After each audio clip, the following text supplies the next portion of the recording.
আসসালামু আলাইকুম, welcome to learn and think. আজকে আমরা ইংলিশ সেকেন্ড পেপারে ট্রান্সফরমেশন সেন্টেন্সের সিম্পল কমপ্লেক্স কম্পাউন্ড নিয়ে আলোচনা করব। তো সিম্পল কমপ্লেক্স কম্পাউন্ড শেখার আগে আমাদের ক্লজ সম্পর্কে জানতে হবে।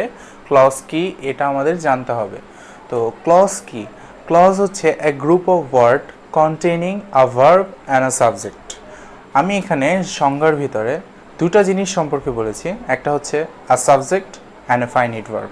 অর্থাৎ কোনো একটা জিনিসে যদি আমি একটা সাবজেক্ট পাই আর একটা ফাইনিট ভার্ব পাই, তাহলে ওইটাকে আমি কি বলতে পারবো? ক্লজ বলতে পারবো। অনেকে ক্লজের ক্ষেত্রে বলে যে ক্লজ হচ্ছে বাক্যাংশ অথবা খণ্ডবাক্য অথবা উপবাক্য। এই জিনিসটা একদমই ভুল। আমরা যদি এই জিনিসটা বলি, এই জিনিসটা কেন ভুল হবে আমরা উদাহরণের মাধ্যমে লক্ষ্য করি। আমরা কি বলেছিলাম যে ক্লজ হচ্ছে আ সাবজেক্ট ফাইনিট ভার্ব। তো এই সেন্টেন্সের মধ্যে Haji Mohammad Mohsin was born in Hooghly.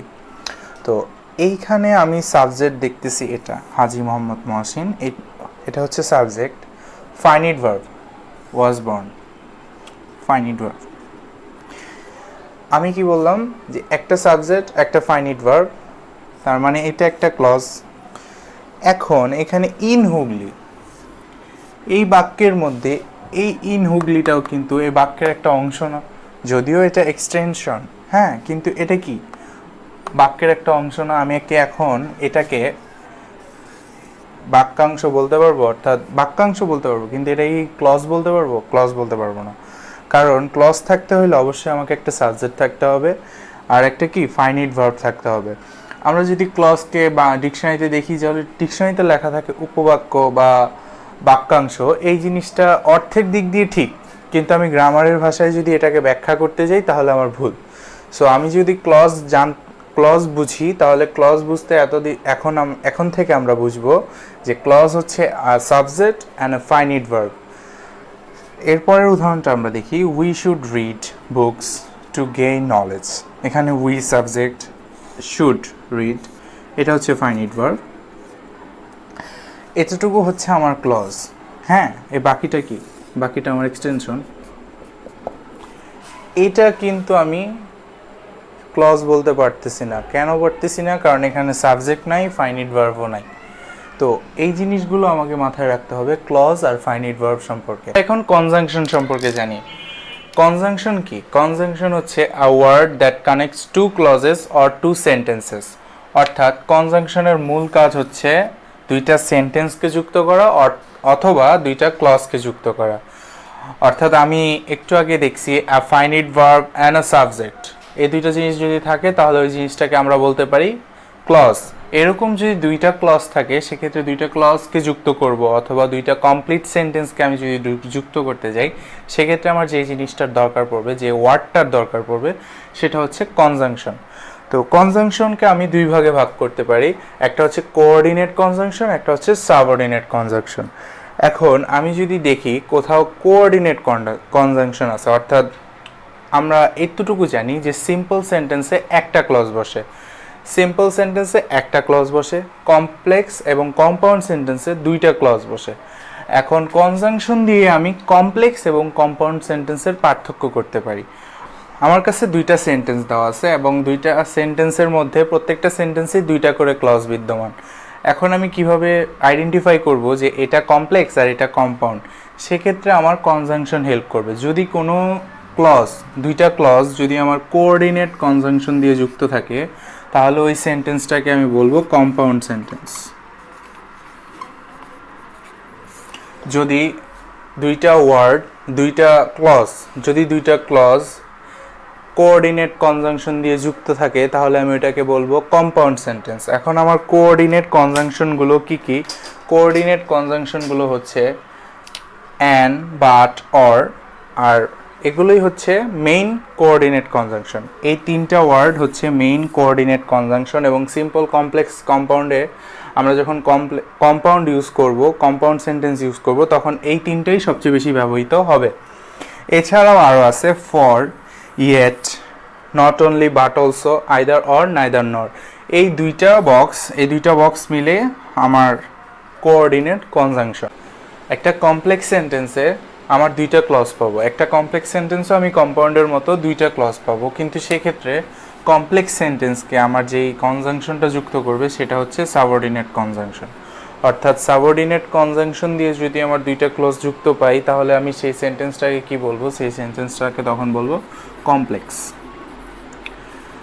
Complex sentence.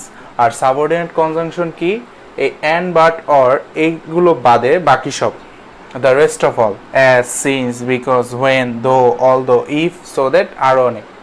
But অর্থাৎ আমরা কনজাংশনকে দুইটা ভাগে ভাগ করছি, একটা হচ্ছে coordinate conjunction, subordinate conjunction. Coordinate কনজাংশনের মধ্যে মেইন হচ্ছে তিনটা, অ্যান্ড, বাট, অর। এছাড়াও for, yet, either, or, neither, nor, not only but also, এগুলো কোঅর্ডিনেটের মধ্যে পড়ে। এছাড়া এই সকল কনজাংশন ছাড়া বাকি যত সব কনজাংশন আছে, as, since, because, though, although, if, সব হচ্ছে সাবঅর্ডিনেট কনজাংশন। এখন কোঅর্ডিনেট কনজাংশন যদি আমার দুইটা ক্লজকে যুক্ত করে সেক্ষেত্রে এটা হয়ে যাবে কম্পাউন্ড সেন্টেন্স, এবং সাবঅর্ডিনেট কনজাংশন যদি আমার দুইটা ক্লজকে যুক্ত করে সেটা হয়ে যাবে আমার কমপ্লেক্স সেন্টেন্স। এবার আমরা কমপ্লেক্স থেকে সিম্পল করার মূল আলোচনায় চলে যাচ্ছি। কোন একটা সেন্টেন্স কমপ্লেক্স তা আমি কিভাবে চিনব, কোন একটা সেন্টেন্স কমপ্লেক্স তা আমি চিনব, ওইটাতে অবশ্যই একটা সাবঅর্ডিনেট ক্লজ থাকবে, অর্থাৎ সাবঅর্ডিনেট কনজাংশন থাকবে। এখন আমি কোনটাকে সাবঅর্ডিনেট ক্লজ বলবো, সাবঅর্ডিনেট কনজাংশনের ইমিডিয়েট ডান পাশের ক্লজটাকে আমি সাবঅর্ডিনেট ক্লজ বলবো। যেমন এখানে when একটা সাবঅর্ডিনেট ক্লজ, এর ইমিডিয়েট ডান পাশের এই ক্লজটাকে আমি কি বলবো, subordinate clause. Okay, subordinate clause. আবার এখানে দেখি দো একটা কি সাবঅর্ডিনেট ক্লজ, এই দো এর ইমিডিয়েট ডান পাশের ক্লজটাকে আমি কি বলবো, সাবঅর্ডিনেট ক্লজ। এখানে দেখি ইফও একটা কি সাবঅর্ডিনেট কনজাংশন, অর্থাৎ এর ইমিডিয়েট ডান পাশের ক্লজটা এটাও কি সাবঅর্ডিনেট ক্লজ। আচ্ছা, আমি বারবার কেন চিহ্নিত করাচ্ছি যে কোনটা সাবঅর্ডিনেট ক্লজ, অর্থাৎ এই কারণেই চিহ্নিত করাচ্ছি কারণ আমি যখন একটা সেন্টেন্সকে সিম্পল থেকে কমপ্লেক্স থেকে সিম্পল করব তখন আমি সবার আগে সাবঅর্ডিনেট ক্লজ নিয়ে কাজ করব। এটা হচ্ছে আমার প্রিন্সিপাল ক্লজ, অর্থাৎ আমার সাবঅর্ডিনেট ক্লজ ছাড়া যেই ক্লজটা থাকবে, যেমন এইখানে এইটা, এগুলো হচ্ছে আমার প্রিন্সিপাল ক্লজ। আমার প্রিন্সিপাল ক্লজ নিয়ে আমার কোনো কাজ নেই, আমার মূল কাজ হচ্ছে সাবঅর্ডিনেট ক্লজ। ঠিক আছে, কমপ্লেক্স থেকে আমি যখন সিম্পল করব তখন আমি ক্লজটাকে চেঞ্জ করব। কোন ক্লজটাকে চেঞ্জ করব, সাবঅর্ডিনেট ক্লজটাকে চেঞ্জ করব। অর্থাৎ এখানে যে ক্লজের যে বৈশিষ্ট্যটা আছে, যে একটা সাবজেক্ট আছে, একটা ফাইনিট ভার্ব আছে, আমি ফাইনিট ভার্বটাকে নন ফাইনিট যদি করে দেই তাহলে এটা কিন্তু আর ক্লজ থাকতেছে না। তো আমি ফার্স্টে ভার্বটা নেই, যেখানে স্যাট দেওয়া আছে আমি এখানে লিখি সিটিং।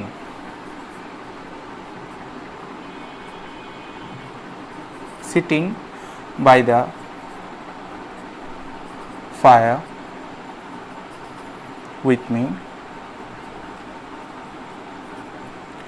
এতটুকু লিখলাম। এই এতটুকু যে আমি লিখছি না, এতেই আমার হয়ে গেছে, কারণ এতটুকু লেখার মাধ্যমে আমি কিন্তু এটার ক্লজের যে বৈশিষ্ট্যটা ছিল সেটাকে সম্পূর্ণ চেঞ্জ করে ফেলছি। এখন কিন্তু আর এটা ক্লজ নাই, এখন এটা ক্লজ নাই। অর্থাৎ আমি সিম্পল করার সময় আমি কি করব, সিম্পল করার সময় আমি জাস্ট করব যে সাবঅর্ডিনেট যে ক্লজটা পাবো ওই সাবঅর্ডিনেট ক্লজটাকে আমি চেঞ্জ করে দিব, অর্থাৎ সাবঅর্ডিনেট ক্লজের যে ক্লজের ধর্মটা আছে ওইটাকে আমি চেঞ্জ করে দিব। আর বাকি যে প্রিন্সিপাল ক্লজ আছে এই প্রিন্সিপাল ক্লজটা এখানে সেম থাকবে। ওকে, এখানে প্রিন্সিপাল ক্লজটা বসবে। এখানে আমি সেকেন্ড এক্সাম্পলটা দেখি। এখানে দো হচ্ছে আমার সাবঅর্ডিনেট কনজাংশন, এর ইমিডিয়েট ডান পাশের এই ক্লজটা হচ্ছে আমার subordinate clause. The old man tried to pray, এটা হচ্ছে আমার subordinate clause. Okay, subordinate clause. এখন আমি যখন কমপ্লেক্স থেকে সিম্পল করব তখন আমি এই সাবঅর্ডিনেট ক্লজটাকেই চেঞ্জ করব, মূল যে প্রিন্সিপাল ক্লজ আছে এটাকে আমি চেঞ্জ করব না। অর্থাৎ আমি এখানে লিখি the old man tried to pray. Okay, trying to pray, trying to pray, he could not break the curse.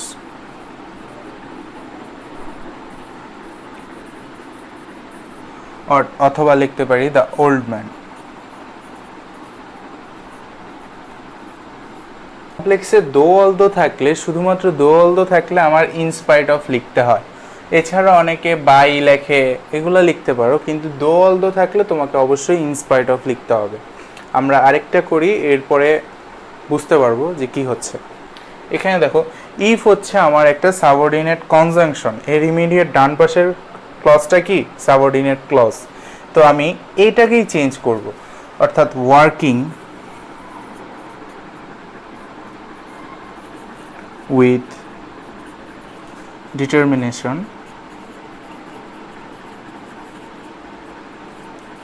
এরপরে যা আছে তাই, হ্যাঁ, principal clause.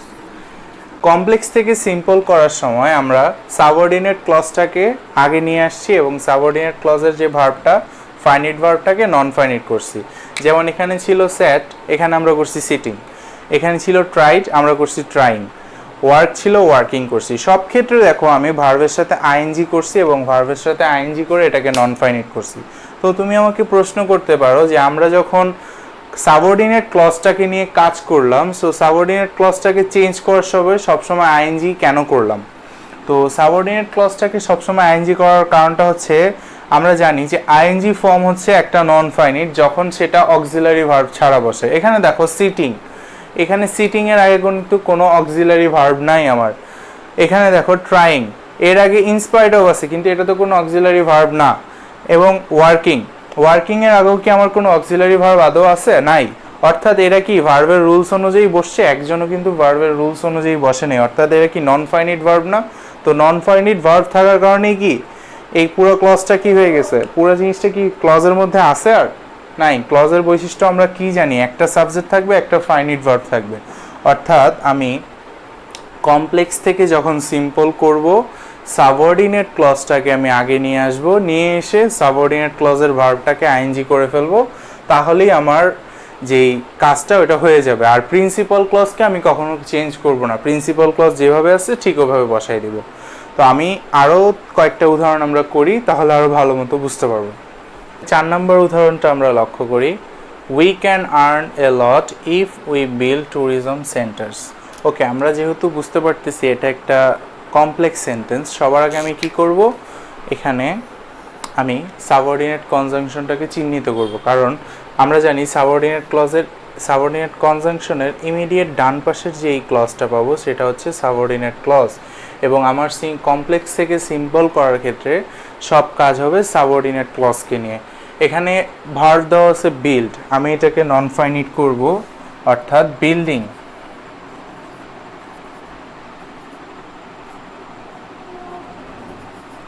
Building tourism saunters.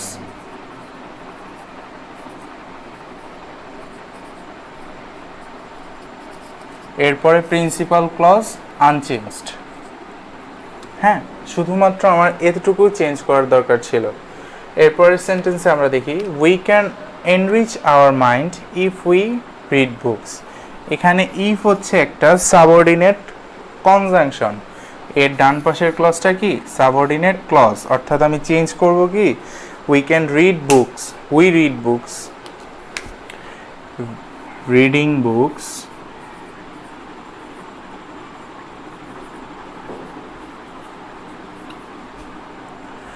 we can enrich our mind. Principal clause আমার unchanged. এরপরেরটা দেখি, though it is a blessing it has some dark sides. এখানে দোটা কি, আমার দোটা হচ্ছে সাবঅর্ডিনেট কনজাংশন এবং এর ডান পাশের ক্লজটা কি আমার সাবঅর্ডিনেট ক্লজ। তো আমি এটাকেই চেঞ্জ করব। ইজ, এখানে ফাইনিট ভার্ব কি ইজ, হ্যাঁ, অক্সিলারি ভার্ব যেহেতু একটাই আছে, এটাই হচ্ছে এখানে ফাইনিট ভার্ব, তার মানে বিং এ ব্লেসিং। আর এখানে প্রিন্সিপাল ক্লজ আনচেঞ্জড যেটা আছে এখানে। কিন্তু এখানে আমার হয়ে গেছে পুরো সেন্টেন্স কমপ্লিট। জাস্ট এখানে দেখো দো অলদোর ক্ষেত্রে আমরা একটা এক্সট্রা রুলস শিখছিলাম যে কোনো একটা সেন্টেন্সে যদি দো অলদো থাকে কনজাংশন হিসেবে, তাহলে আমার লিখতে হবে কি in spite of, in spite of being a blessing it has some dark sides. আমরা এবার সেকেন্ড রুলের দিকে লক্ষ্য করি। We must work hard so that we can earn money. এখানে সো দ্যাটটা হচ্ছে আমার সাবঅর্ডিনেট কনজাংশন, এর ইমিডিয়েট ডান পাশের ক্লজটা হচ্ছে আমার সাবঅর্ডিনেট ক্লজ। এখন সো দ্যাট থাকার কারণে আমি যেই সাবঅর্ডিনেট ক্লজটা আছে এটাকে আর আইএনজি করতে পারবো না, অর্থাৎ সো দ্যাট থাকলে এই জিনিসটাকে আমার টু ইনফিনিটিভ করে নন ফাইনিট করতে হবে। আর আমি সো দ্যাট থাকার পরে আমরা কি করছিলাম আগের বার, যে সাবঅর্ডিনেট ক্লজটাকে সবসময় আগে নিয়ে আসছি, কিন্তু এবার সাবঅর্ডিনেট ক্লজটা যে জায়গায় আছে ওই জায়গায় থাকবে, সো দ্যাটের জায়গায় থাকবে, জাস্ট একটা জায়গায় চেঞ্জ হবে। সেই জায়গাটা কি, এখানে টু আনতে হবে, টু এরপরে ইনফিনিটিভ আনতে হবে। কিভাবে আনবো, টু এর পর আমরা জানি ভার্বের প্রেজেন্ট ফর্ম অর্থাৎ বেস ফর্ম বসে, এটা নন ফাইনিট, টু আর্ন মানি। শুধু এতটুকুই করে দিব, এটাই হচ্ছে আমার টু ইনফিনিটিভ করা।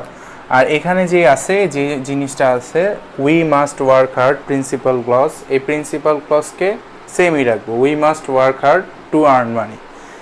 এরপরটাও আমরা দেখি, people go to shopping mall so that they can buy fashionable thing. এখন সো দ্যাট এটা হচ্ছে সাবঅর্ডিনেট ক্লজ, এর ইমিডিয়েট ডান পাশের ক্লজটা হচ্ছে আমার সাবঅর্ডিনেট ক্লজ, অর্থাৎ সাবঅর্ডিনেট কনজাংশন, ডান পাশের ক্লজটা সাবঅর্ডিনেট ক্লজ। আমি চেঞ্জ করব কোনটা, সাবঅর্ডিনেট ক্লজকেই চেঞ্জ করব।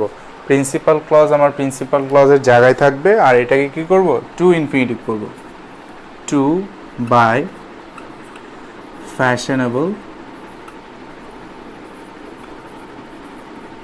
থিংস। অর্থাৎ আগের বার আমরা যেরকম করছি যে সাবঅর্ডিনেট ক্লজটাকে আমরা আগে এনে ভার্বটাকে আইএনজি করে দিছি এবং এতেই আমাদের নন ফাইনিট করা হয়ে গেছিল, কিন্তু এই ক্ষেত্রে যদি সো দ্যাট থাকে সেক্ষেত্রে আমরা টু দিয়ে করতে হবে, টু ইনফিনিটিভ দিয়ে করতে হবে। তো দুইটা রুলসে আমরা যা যা শিখছি তা আমরা আরেকবার রিক্যাপ করার চেষ্টা করি। দুইটা রুলসে আমরা এইটা শিখছি যে দুইটা ক্লজের মধ্যে সাবঅর্ডিনেট ক্লজ আমার যেখানে থাকবে এর ইমিডিয়েট ডান পাশের ক্লজটা কি সাবঅর্ডিনেট ক্লজ, এবং ফার্স্ট রুল আমাকে বলতেছে যে সাবঅর্ডিনেট ক্লজটাকে নিয়ে আমি কাজ করব। প্রথমে আমরা করছি সাবঅর্ডিনেট ক্লজটাকে আমরা আগে নিয়ে আসছি, প্রিন্সিপাল ক্লজ সর্বক্ষেত্রে আনচেঞ্জড, প্রিন্সিপাল ক্লজকে কিন্তু আমরা কখনোই চেঞ্জ করি নাই, সব কাজ করছি সাবঅর্ডিনেট ক্লজ নিয়ে। সাবঅর্ডিনেট ক্লজ প্রথম রুলের ক্ষেত্রে আমরা আগে আনছি, আগে এনে ভার্বটাকে আইএনজি করছি, এতে আমাদের হয়ে গেছে। এবং শুধুমাত্র ফার্স্ট রুলের শুধুমাত্র দো অলদো থাকায় ওই জায়গায় আমরা দো অলদোর জায়গায় ইনস্পাইট অফ লিখছি। আর সেকেন্ড রুলে সো দ্যাট থাকলে আমাদের কি করতে হবে, টু ইনফিনিটিভ করতে হবে। আর আমরা সর্বক্ষেত্রে কাজ করব কাকে নিয়ে, সাবঅর্ডিনেট ক্লজকে নিয়ে কাজ করব, আমাদের প্রিন্সিপাল ক্লজ সর্বদা সেম থাকবে।